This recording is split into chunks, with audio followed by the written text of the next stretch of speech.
नमस्कार, मैं हूं आपके साथ शिप्रा झा और आप देख रहे हैं न्यूज़ 18 बिहार झारखंड का डिजिटल प्लेटफॉर्म। बिहार में चुनावी बयार है और इसलिए बिहार का सियासी पारा अपने चरम को पार कर गया है और इस पारा को और हाई कर रहे हैं भोजपुरी के पावर स्टार पवन सिंह। जी हां, इसलिए ये कहना गलत नहीं होगा कि चुनावी मैदान में अब की बार भोजपुरी के पावर स्टार, और ये हम इसलिए कह रहे हैं क्योंकि पवन सिंह की बीजेपी में वापसी हो गई है। पवन सिंह बिहार बीजेपी प्रभारी विनोद तावड़े के साथ उपेंद्र कुशवाहा के दिल्ली वाले घर पहुंचे, उनसे मुलाकात की। सवाल ये कि आखिर क्यों पावर स्टार वाली छवि वाले पवन सिंह को बीजेपी की जरूरत पड़ी? क्या बीजेपी पवन के सहारे अपनी सियासी धार को और तेज प्रवाह करना चाहती है, या पवन को अपनी सियासी पारी की गाड़ी में बीजेपी के पहिए की जरूरत आन पड़ी है? दोनों सूरत में पवन सिंह की बयार को बीजेपी के जैसे खेवनहार की जरूरत पड़ेगी। बिहार की राजनीति में विधानसभा चुनाव से पहले सीट बंटवारे को लेकर मंथनों का दौर जारी है और एनडीए महागठबंधन पीके की पार्टी सभी अपने अपने खेमे की अपनी अपनी रणनीति को धार देने में जुटे हुए हैं। एनडीए की बात करें तो एनडीए के लिए सबसे बड़ी चुनौती उन इलाकों में खड़ी है जहां 2024 के लोकसभा चुनाव में उसे करारी शिकस्त झेलनी पड़ी थी। ये वो क्षेत्र हैं जहां मतदाता नाराजगी और असंतोष के भाव लिए थे। अब सवाल ये कि पार्टी इन क्षेत्रों में अपनी खोई हुई जमीन कैसे वापस पाएगी? क्या उसके रणनीतिक बदलाव और स्थानीय नेताओं की सक्रियता इसे दोबारा भरोसेमंद बना पाएगी, या विपक्ष का दबदबा और मजबूत हो जाएगा? इन्हीं सवालों का जवाब एनडीए ढूंढ रही है और शायद उसका एक जवाब पावर स्टार पवन सिंह हो सकते हैं। याद करिए 2024 लोकसभा की बात। बागी पवन के निर्दलीय चुनाव लड़ने ने एनडीए के शाहबाद क्षेत्र में सारे समीकरणों को मात दे दिया था। लोकसभा चुनाव में भोजपुरी स्टार पवन सिंह की बगावत ने उपेंद्र कुशवाहा को तीसरे स्थान पर पहुंचा दिया था। इस एक चुनाव ने शाहबाद के राजनीतिक समीकरण हिलाकर रख दिए थे और इसलिए बीजेपी अब पवन सिंह को साध रही है। उधर पवन सिंह ने भले बीजेपी के वोट काटे लेकिन जीत नहीं पाए, दूसरे स्थान पर रहे। जीत की कसक अब भी पवन सिंह के दिल में भी है। वैसे भी पावर स्टार की लोकप्रियता को कौन सी पार्टी भुनाना नहीं चाहेगी। बिहार की राजनीति में पवन जैसे स्टार चेहरे को अनदेखा करना किसी भी दल के लिए आसान नहीं है। उनका प्रभाव सिर्फ भोजपुरी भाषी वोटर तक सीमित नहीं है, ग्रामीण और शहरी इलाकों में भी उनकी लोकप्रियता का जादू बरकरार है।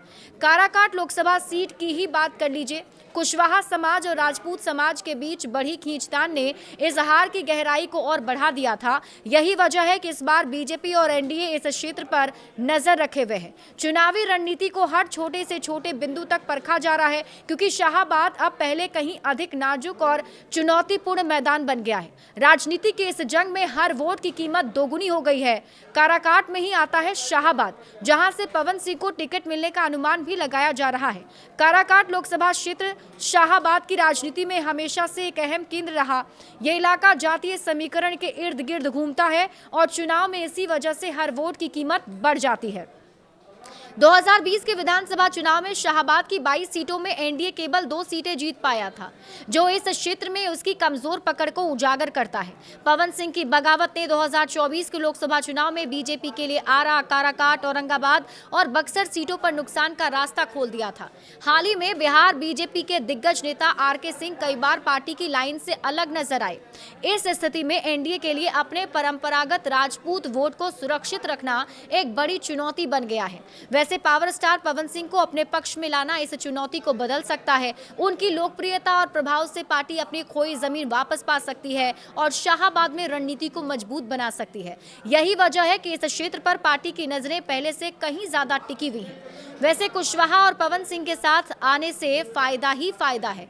पिछले लोकसभा चुनाव में लालू यादव ने कुशवाहा उम्मीदवारों को टिकट देकर यादव मुस्लिम कुशवाहा समीकरण बनाने की कोशिश की थी, जिससे इंडिया गठबंधन को चुनाव में फायदा हुआ। लेकिन इस बार समीकरण बदलने की पूरी संभावना है। अगर पवन सिंह राजपूत वोट बैंक को एनडीए की तरफ खींचने में सफल रहते हैं और उपेंद्र कुशवाहा अपने स्वजातीय वोटर्स को मजबूत बनाए रखते हैं, तो महागठबंधन के पुराने गठजोड़ को कमजोर किया जा सकता है। और यही कारण है कि शाहबाद, आरा और काराकाट जैसे इस क्षेत्र में चुनाव में रणनीतिक दृष्टि से सबसे अहम बन गए हैं। हालांकि विपक्ष पवन के विवादित छवि को टारगेट करने से नहीं चूकेगी। विपक्ष राइज एंड फॉल में पवन सिंह के गाली गलौज वाले छवि को भी हाईलाइट करेगा। राइज एंड फॉल में पवन सिंह के फुटेज पर खेसारी ने भी सवाल खड़े किए थे और अपने वीडियो में पवन सिंह को लेकर खेसारी ने कहा था कि पवन जी शांत स्वभाव के आदमी हैं। हम भोजपुरी के जो भी कलाकार हैं सारे इमोशनल होते हैं। हालांकि ये इमोशन का गेम नहीं है क्योंकि जीतना है। पवन सिंह बड़बोले हैं तो कभी कभी कुछ शब्द ऐसे बोल देते हैं। उनका एक पॉलिटिकल करियर है तो रील्स में बहुत अपशब्द भी हैं जो वायरल हो रहे हैं। अभी ठीक लग रहा है लेकिन आने वाले समय में उनको दिक्कत होगी। खेसारी ने कहा कि आने वाले समय में दुनिया ये दिखाएगी और पवन सिंह को ट्रोल करेगी। या तो वीडियो के उस हिस्से को डिलीट कर दिया जाए या फिर बीप लगाकर शेयर किया जाए ताकि उनकी छवि पर असर ना पड़े। खेसारी ने यह भी कहा कि आप लोगों को पता है पॉलिटिकल आदमी को छोटी चीजों को लेकर भी ट्रोल किया जाता है। आज अच्छा लग रहा है लेकिन आप लोगों को भी बाद में अफसोस होगा कि शेयर क्यों किया। विपक्षी ट्रोल करेंगे कि ऐसी भाषा बोलने वाले आदमी को आप लोग नेता बनाओगे। आने वाले समय के लिए बात मैं बोल रहा हूं। वैसे पत्नी से भी विवाद को लेकर पवन सिंह काफी चर्चाओं में रहते हैं। कयास ये भी लगाए जा रहे हैं कि पवन सिंह की पत्नी ज्योति सिंह को भी टिकट मिल सकता है क्योंकि सूत्रों के अनुसार दिल्ली में हुई मुलाकात में पवन सिंह को कुशवाहा की पार्टी में 2 विधानसभा सीट और राज्यसभा का वादा किया गया है। बहरहाल अब तो वक्त ही बताएगा कि पवन के एनडीए में आने से बिहार के सियासी समीकरण को कितनी धार मिलेगी।